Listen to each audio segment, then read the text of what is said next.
Kakinada rural Kovvur tipper ప్రమాద బాధితులకు సెట్టివలజ action force ద్వారా ఆర్థిక సాయం అందించడం జరిగిందని జాతీయ బీసీ సంక్షేమ సంఘం రాష్ట్ర కన్వీనర్ చొల్లంగి వేణుగోపాల్, టీడీపీ నాయకులు నూరుకుర్తి వెంకటేశ్వరరావు పేర్కొన్నారు. సెట్టివలజ యాక్షన్ ఫోర్స్ ద్వారా మంత్రి సుభాష్ ఒక్కొక్క బాధిత కుటుంబానికి 50,000 రూపాయల చొప్పున బాధితులకు అందజేశారు. ఈ సందర్భంగా వారు మీడియాతో మాట్లాడుతూ టిప్పర్ ప్రమాదంలో మృతి చెందిన ఉపాధి కూలీల కుటుంబాలకు ప్రభుత్వం ఆర్థిక సాయం అందించడం జరుగుతుందని తెలిపారు.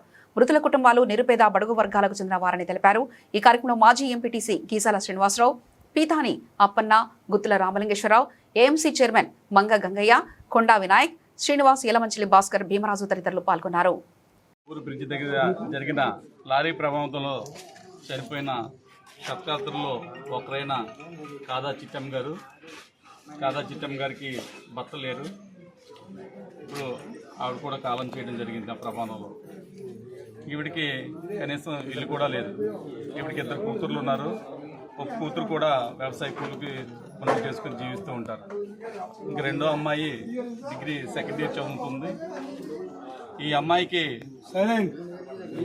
గత ఎప్పుడు తండ్రి లేడు.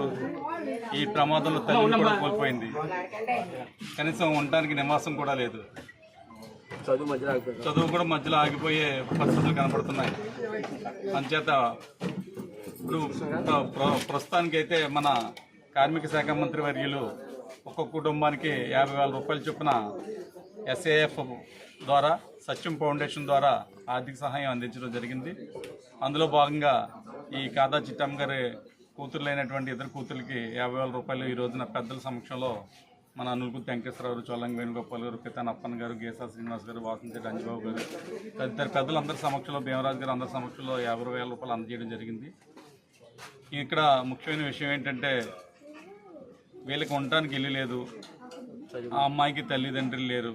చాలా దయనీయమైన పరిస్థితి. చదువు మధ్యలో ఆపివ్వకుండా ఆ చదువుకి అయ్యే ఏదైనా ఖర్చు కానీ, అంటే పుస్తకాలు కానీ, ఫీజులు కానీ, ఆవిడ ధరించవలసిన దుస్తులు కానీ నేను GS ఫౌండేషన్ ద్వారా నేను సమకూరుస్తానని తెలియజేస్తున్నాను.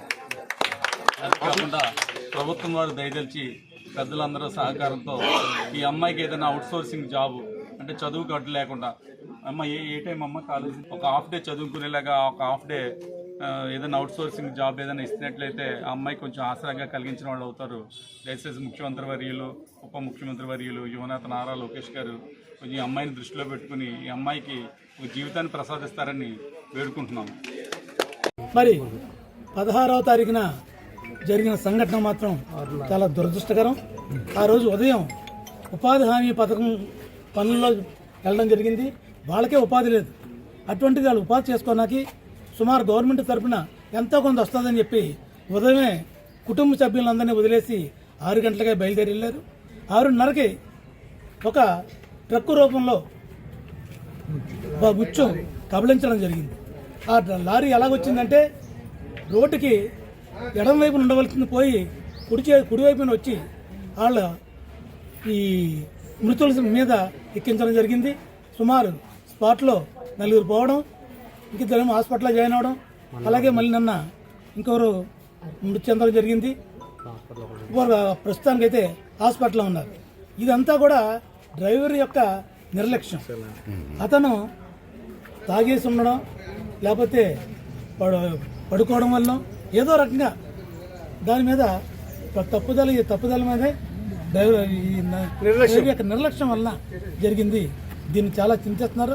దీని మీద మొట్టమొదట మన నియోజకవర్గం స్థాయి ఎమ్మెల్యే గారు నానాజీ గారు, అలాగే ఎంపీ సానా సతీష్ గారు ఆఫీసులో మేకా లక్ష్మణ్ గారు, వీళ్ళందరూ కూడా స్పందించి స్పాట్కి మేము అందరం వెళ్ళడం, స్పాట్లో చూసిన తర్వాత నిజంగా ఇన్సిడెంట్ అయితే మాత్రం చాలా దారుణమైన ఇన్సిడెంట్గా కనబడింది. ఆ రోజు మిగతా వాళ్ళందరూ కూడా పని చేస్తున్న వాళ్ళు దూకేసి వెళ్ళిపోయారు. దూక్కపోయింటే మాత్రం సుమారు 15 నుంచి 20 మంది దాకా చనిపోయే పరిస్థితి. అటువంటి దుర్ఘటన ఎక్కడ జరగకూడదు. మరి దీని మీద మనం ప్రాణాలని తీసుకురాలేం, కానీ వారిని ఏదో రకంగా ప్రభుత్వ రంగం అయితేనేమి, లేకపోతే ఏదైనా స్వచ్ఛంద సంస్థల తరఫున అయితేనేమో వాళ్ళ కుటుంబాలని ఆసరాగా తీసుకునే ఉద్దేశంలో ఉన్నాం. దీని విషయంలోనే పంత నానాజీ గారు ఒక్కొక్క కుటుంబానికి చనిపోయిన వారికి 1,00,000 రూపాయలు చొప్పున 5 లక్షలు ఇవ్వడం జరిగింది. అలాగే ప్రభుత్వం తరఫున మట్టి ఖర్చుల కింద 15,000 రూపాయలు చొప్పున 5 కుటుంబాలకి 5 పాతికలు 1,25,000 ఇవ్వడం జరిగింది.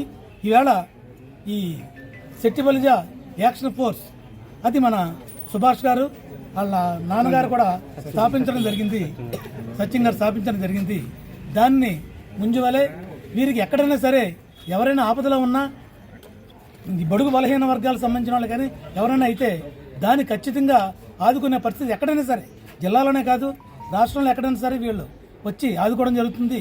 అందులో భాగంగా కొవ్వూరు బ్రిడ్జ్ దగ్గర జరిగినటువంటి ప్రమాదంతో మరణించినటువంటి 5 కుటుంబాలకి మంత్రివర్యులు సుభాష్ గారు SAs Shetty Balija action force SAF తరఫున ఆయన 2,50,000 రూపాయలు పంపించడం జరిగింది. చనిపోయినటువంటి కుటుంబాలకి ప్రతి కుటుంబానికి 50,000 చొప్పున పంపించారు. అది అందజేయడానికి కమ్యూనిటీ పెద్దలందరూ కూడా వచ్చాము ఇక్కడికి. ముఖ్యంగా ఈ విషయం క్లియర్గా చెప్పాల్సి ఏంటంటే SAF Shetty Balija action force అయినప్పటికీ కులాలకు అతీతంగా పార్టీలకు అతీతంగా ఎవరికి ఆపదలో ఉన్నా ఆదుకునేటువంటి సంస్థ. దానికి కులరహితంగానే ఇస్తున్నాము. ఇందులో ఒక దళిత కుటుంబం కూడా ఉంది. అందరూ కూడా ఎవరైనప్పటికీ బడుగు బలహీన వర్గాల్లో ఎవరైనప్పటికీ అది సహాయం చేయటం అది ఆనవాయితీ. అదే ఎలకే to pay back for the society అన్న ఆలోచనతో పెట్టినటువంటి సంస్థ అది. కాబట్టి ఆ సంస్థ తరఫున మంత్రి గారు తర్వాత సత్యం గారి ఆర్గనైజేషన్ పేరు తరఫున వారు తండ్రి గారు ఆర్గనైజేషన్ తరఫున ఒక కుటుంబానికి మొత్తం 2,50,000 పంపించడం జరిగింది. 50,000 చెప్తున్నా మొత్తం 5 కుటుంబాలకు పంపడం జరిగింది. కాబట్టి